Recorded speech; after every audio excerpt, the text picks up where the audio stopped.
Hello, beloved. I'm Tatami. Welcome to my diary.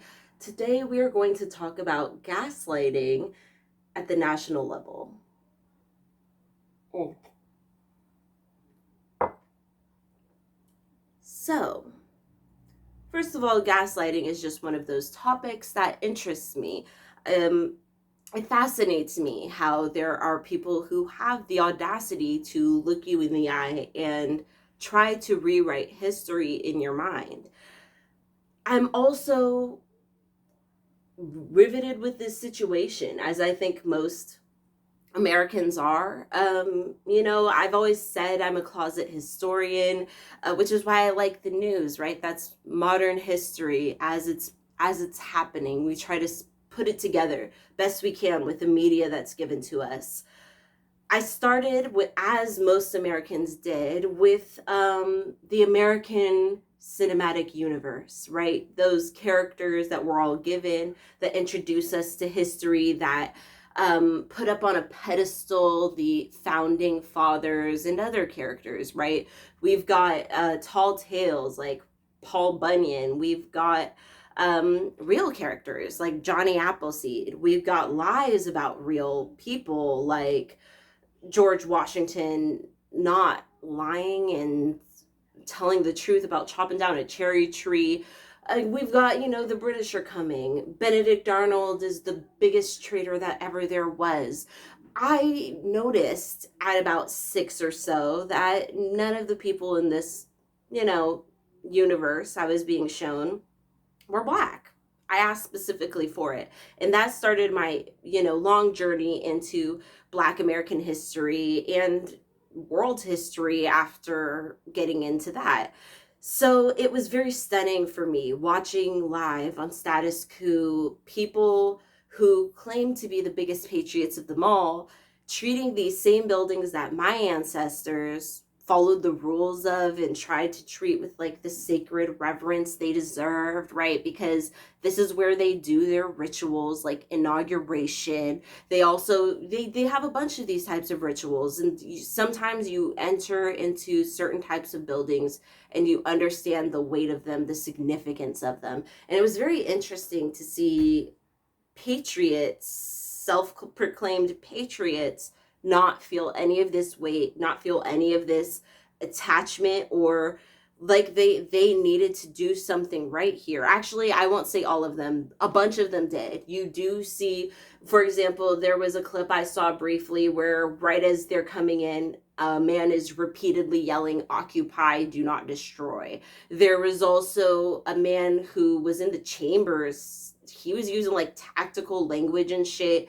Obviously, they're as military for the insurrection, right? There was a lot of different types. There was the rich folks, there was the poor folks, there was the military type of trained folks, cop trained type of folks. He was one of the cop trained ones, so he did have a sense of reverence and was trying to call people out. And then, of course, you have the guy with the horns coming in there like, all right, all right, all, like, you know what I mean? Like, there is just so many different types of people. So there were people there absolutely who were very serious about what they were about to do, were very serious about the weight of what was about to happen. I have a feeling those people, because they understood it so well, yeah, I'm not sure I'd want to face the judge. Being somebody who understands the Constitution that I'm always talking about, I wouldn't want to be up there being like explaining myself at all.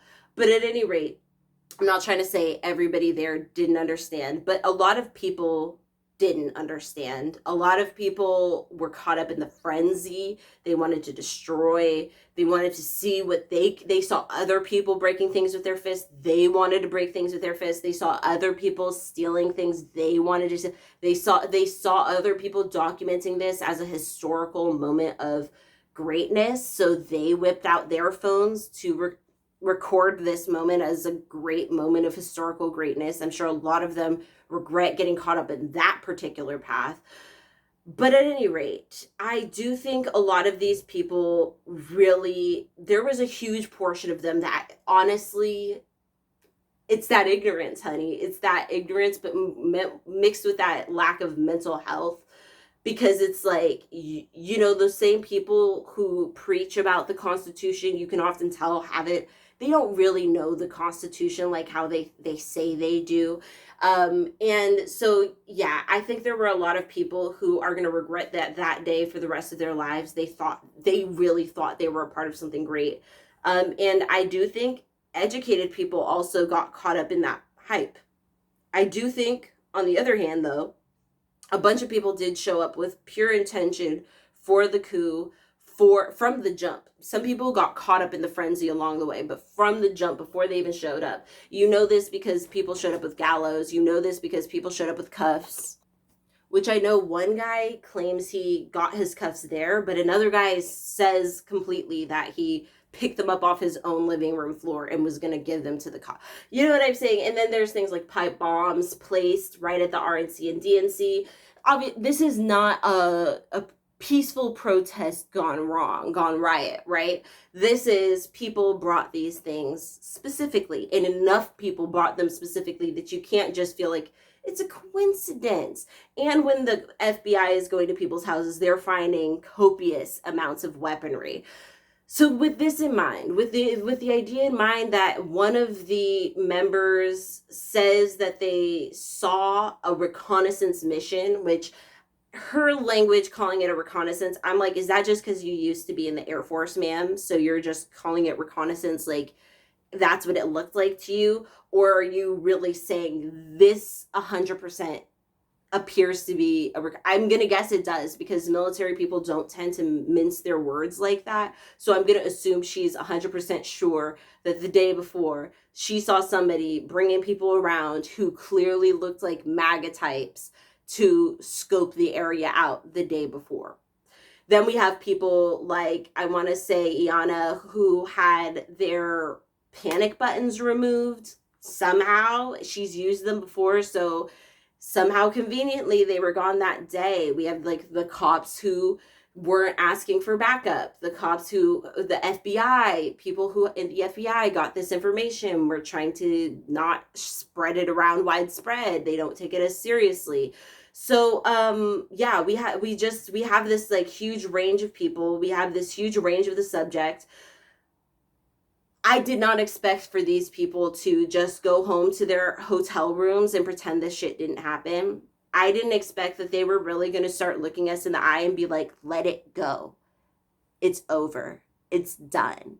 It's finished. That's what it feels like with the Republican lawmakers, especially the ones who were kind of gassing up Trump for months, the ones who were not saying Joe Biden won. Like, guys, I lost too. I'm Green Party. I lost too. It wasn't easy. It's not easy watching Biden get crowned fucking president up in this bitch. Kamala crowned fucking vice king up in this bitch. It's not easy to lose, but it's like, and it's not easy for me to admit we lost as bad as we did. The Green Party did so shitty. It's just embarrassing. I'm out here not pleased that my fellow Americans will not vote for the planet no matter fucking what. However, you lose, you win some and you lose some, but you live to see another day. This idea that they're going to be like, move on. People aren't even dead in their graves. And the Republican Party is asking us to pretend this didn't happen. Move on. Don't hurt nobody. And this idea, y'all, that I'm going to make a whole new video just on this alone, but this idea that, oh, what if they start weaponizing this on the left? But they've been weaponizing these things on the left. The police state exists and has perfected itself on the left and civil rights movements. Why are we pretending like it's all going to come to a crash with getting the fascists? Like, the fascists didn't care. The white supremacists, the people against any kind of social change, the misogynists, etc., the people, ableists, the list goes on, homophobic, the list goes on. They've been letting the police be weaponized against us, perfecting their techniques against the rest of us this time. And now they're like, if they come for me, who will be left? No, bitch, you're all that's left. You're all that's left. So I